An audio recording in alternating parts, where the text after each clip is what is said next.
ఏందమ్మా అసలు ఏదో కల్వకుంట్ల ఇంట్లో ఏందా పంచాయతీ సలకుండా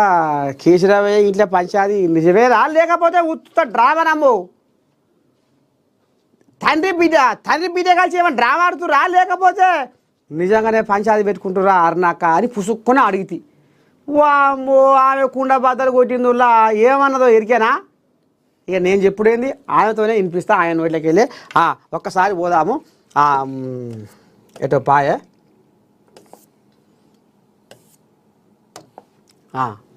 ఇగో వచ్చింది పక్క చెప్తుండు మరి ఇన్ని కోట్లు పెట్టి ఇన్ని లక్షల ఇండ్లు ఎట్లా కడతాడు కేంద్ర ప్రభుత్వం ఇక కడకు మాట్లాడింది లాస్ట్కు మాట్లాడింది పని చేస్తారు ఇలా కొట్లాడేది ఎవరు లేరు ప్రతి ఏదైనా కానీ ఒక పోస్ట్ కానీ రేవంత్ రెడ్డి ముఖ్యమంత్రి ప్రధానమంత్రి కావాలని మాట్లాడతలేడు అవుతాడా ప్రధానమంత్రి రాజకీయాల్లో మాట్లాడే మందికి వచ్చింది ఎంతమందికి ఇచ్చిరు అనేది ఇచ్చినాడు వచ్చినాడే లెక్క ఇప్పుడు ఎవరిని నమ్మేటట్టు లేదు ఈ పరిస్థితి కాంగ్రెస్ పార్టీని ప్రజలు ఎవరు నమ్ముతలేరు ఇక్కడ వీళ్ళు ఏం చేస్తుండంటే ఏదైతే మిగతా పనులని దేశం యొక్క భద్రత కోసం ఖర్చు పెడతారు దేశంలో సైనికులు మన బాధ్యత కాదా దేశం కాదు ఈ బీఆర్ఎస్ బీజేపీలో విలీనంగా కవితమ్మ అయ్యతో పంచాయతీ పెట్టుకుంది బాయికాడ అయ్యేడుస్తుండు ఇక్కడ రోడ్ల మీద ఆవేడుస్తుంది పంచాయతీ సదకుండా కలిసిదా రేపు మరి బీఆర్ఎస్ బీజేపీలో అటువంటి సమస్యనే ఉండదు ప్రశ్నే ఉండదు ఇదంతా వాళ్ళ కుటుంబంలో పంచాయతీ ఆ కుటుంబంలో పంచాయతీ గురించి మేము ఎందుకు మాట్లాడాలి చెప్పు ఇది పంచాయతీ సదకుండా ఈ పంచాయతీ మూతమవుతుంది ఇది నిజంగా పంచాయతీ అంటావా లేకపోతే డ్రామా అంటావా పంచాయతీ డ్రామా రూపంగా నడిపిస్తున్నారు అమ్మని సామిరంగా అర్నాక బాబు వేల్చింది కుటుంబ పంచాయతీని డ్రామా రూపంలో తెలంగాణ జనాలలో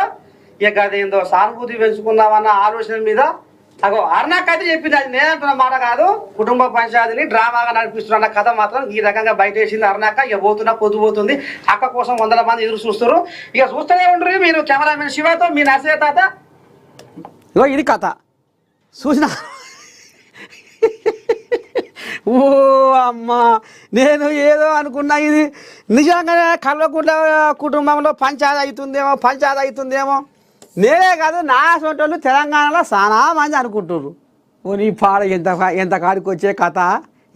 వచ్చే కథ పాపం ఎర్రవెల్లి బాయికాడ కేసీరావయ్య కంటికి పుట్టాడు కాకి శోకం తీస్తుండు బిడ్డ పంచాయతీ పెట్టుకొని అలిగింది ఫోన్ చేసినా లేస్తలేదాట ఎవరినన్నా మధ్యవర్తిలో పంపించి అయ్యో బిడ్డ మీ అయ్యో ఏడుస్తుండు అని రమ్మన్నా వస్తలేదాట ఇగో గిట్ల కథ నడిపిస్తుండ్రు ఇదంతా ఉత్తుత్త పంచాదే డ్రామా ఇదంతా కల్వకుంట్ల వారి డ్రామా అనే కాడికి ఇప్పుడు తెలంగాణ జనాలకు అర్థమయ్యేటట్టుగా ఇగో తెలంగాణ జేజమ్మ డీకే అరుణమ్మ ఈ రకంగా ఆంబయం వెళ్ళబోసిందుల్లా మొత్తానికి కల్వకుంట్ల కుటుంబంలో పంచాది ఉత్తుత పంచాది రేపు ఎలక్షన్లలో సానుభూతి పెంచుకోవడానికి మాత్రమే అయ్యో కేసీరావును ఒంటరి చేసిర్రా కేసీరావు ఒంటరి పక్ష అయిందా ఆకాశములో పయనించే పక్షినైతిని భూలోకములో చిగురించని మొక్కనైతిని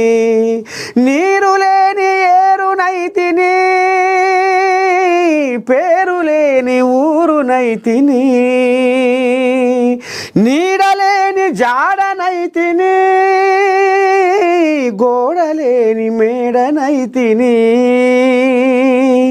రారా రారా ఓ తెలంగాణ ప్రజలారా ఎంత కాడికొచ్చే నా పరిస్థితి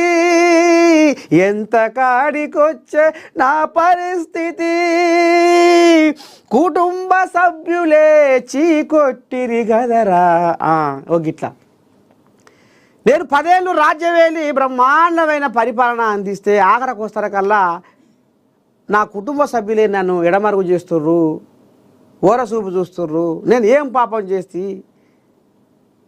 అని ఈ రకంగా కేసీరావయ్య అంటందుకు చెప్పుకుంటందుకు సందు డ్రామా పంచాది ఇదంతా మరి తెలంగాణ జనాలు తెరవాలి అయ్యో పాపం కేసీరావు నిజంగానే కొడుకో దిక్కు బిడ్డో దిక్కు తిప్పట్లాడుతుర్రాట. కొడుకో దిక్కు బిడ్డో దిక్కు పంచాయతీ పెట్టుకుంటుర్రాట. అయ్యో ఏంది గందరగోళము అని ఇప్పుడు తెలంగాణ జనాలు అనుకునేటట్టుగా వీళ్ళు కల్వకుంట్ల కుటుంబం వారి డ్రామా. ఇదంతా ఉత్తుత్త పంచాయతీ అనేది ఇక మరి ఎంపీ అరుణమ్మ గీ రకంగా కుండ బద్దలు గురించి చెప్పిందిలా.